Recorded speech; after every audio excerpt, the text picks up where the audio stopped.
Welcome back to The Breakfast Show. Now, over the past few weeks, we've been taking a very unique journey to Taiwan with renowned Feng Shui consultant Joey Yap. Yes, we learned how in-house Feng Shui, a study of selecting a burial spot based on the elements, can affect one's lineage. Now, Yap showed us several memorial halls of Taiwan's famous politicians and various places of worship. And this week he uncovers the final resting spot of some significant elders in Taiwan and how these burial grounds may have contributed to the wealth and success of some of the country's most influential people.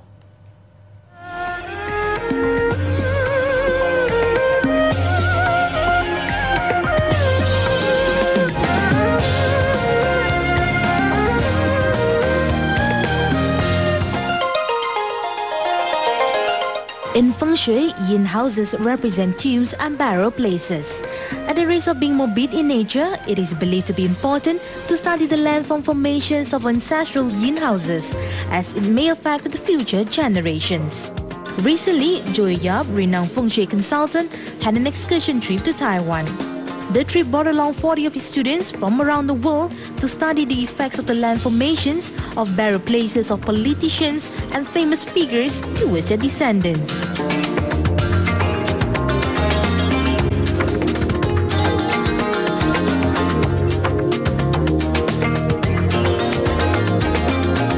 In the last two episodes, we brought you to the memorial halls of Taiwan's most influential politicians and places of worship. We learned how the placement of mountains and land formations surrounding the burial place could affect their later generations, and how natural formations can contribute to the well-being of the sanctuary. This time, we will continue our excursion trip to visit other interesting burial places to study the effects of Feng Shui. The first destination of our 3-day excursion trip was the Yangmingshan Public Cemetery. This burial place is known to be a burial place of several notable people in Taiwan. The first tomb that we visited was the tomb of Sun Qi, the elder son of the famous political leader Sun Yat-sen. Sun Qi had 2 sons and 4 daughters. His eldest son ventured into politics but did not achieve much success, while his other son was only an author. Dr. Sun Yat-sen is one of the most famous figures in modern Chinese history because he basically founded the Republic of China, and obviously Taiwan regard him as one of his founding fathers. Now, he has a son. We know where his burial ground is, and today we found that place is in Yangmingshan. So, we want to study what are the effects of this specific tomb to his descendants. Now, that's the function of studying yin house Feng Shui, and this is very consistent with all the famous tombs that we have seen. Now, looking at this tomb, it has not conformed to all the basic Feng Shui features that we want to see. For example, it is not located on a meridian spot. There is no backing mountain. Now, when we talk about Feng Shui, every layer, every lump of hill behind a tomb represents one generation of good fortune. And this tomb doesn't even have a back hill, doesn't have a supporting hill. So that's the first problem. The second thing we want to see in any tomb or even any house that we look at, we must have an embrace. Now, when we talk about embrace, we're looking at the left and right mountains that holds the land. Now, in modern terms, we call this the green dragon and the white tiger formation. So everyone knows, oh, the left is a green dragon, the right is a white tiger. When we talk about this, we're not talking about what we put around the house. We're talking about the land formation itself that seems to hold the area. Now, in good land, it must always see this feature. But for the son of Dr. Sun Yat-sen's tomb, we actually don't see any of these features, so that is already another mistake. So which means, without this tomb protection, there will be strong winds that come in and will hit the tomb itself. Now, in Feng Shui, there's a very, very important principle called the wind disperses the qi, and qi gathers at the boundaries of water. It is from this book called the Burial Book. In Chinese, it's called Sing Feng Zak San Gai Sui Zak Ji. So, which means where the place has got strong wind, the qi cannot collect. That means the area is bad Feng Shui. If the area is protected by these hills, then the qi will collect. Then this area has potential for good Feng Shui.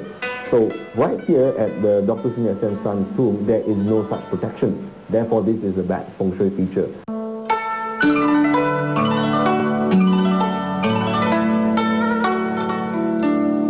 The second destination was still within the Yangmingshan Public Cemetery, the tomb of Wang Yongqing's father.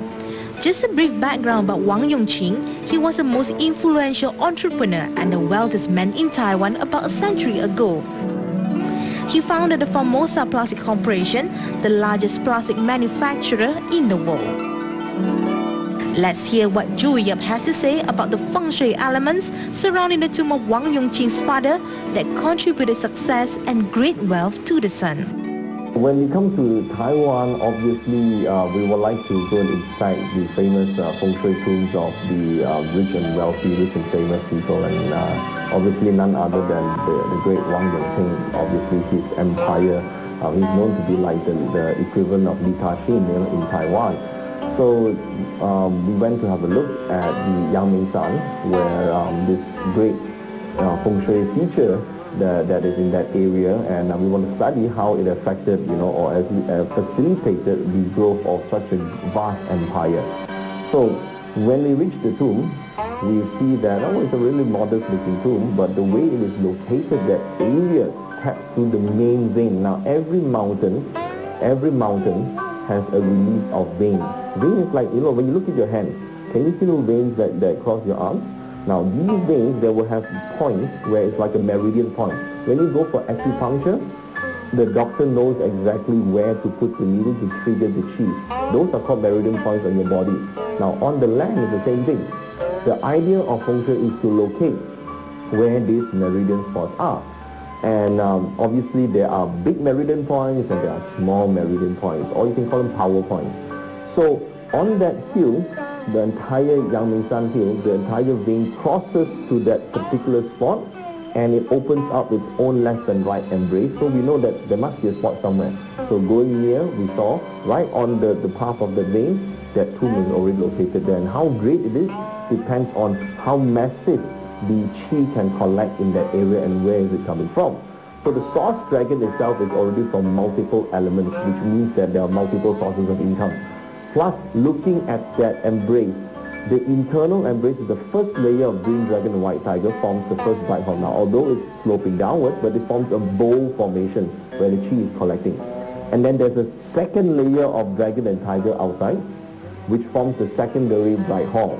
And then there's a third one that goes way far, really, really wide, forming the third external bright hall. Now, this type of formation, it's called the tree harmony, tree divide formation, which means water leaves and converge 3 times before actually leaving the entire site, which means this type of formation forms what we call a 9-curve water.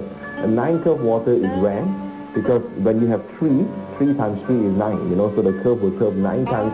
The water will go 9 times before it leaves, so it collects the chi and retains the chi.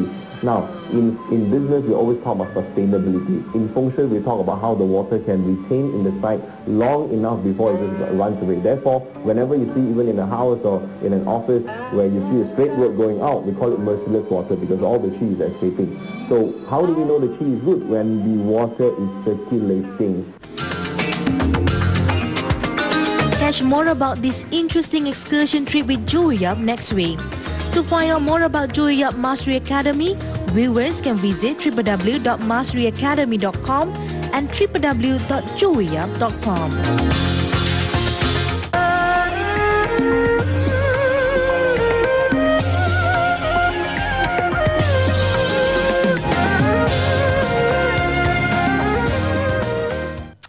Yes, thank you, Joey Yap. For more, you must tune in next week for the extension of Joey Yap's advice on what you can do. And it's Chinese New Year, so you want to pay attention to all that he says. And hopefully we'll speak to him as soon as the Chinese New Year to find out what the Year of the Dragon holds for all of us. Ah, yes.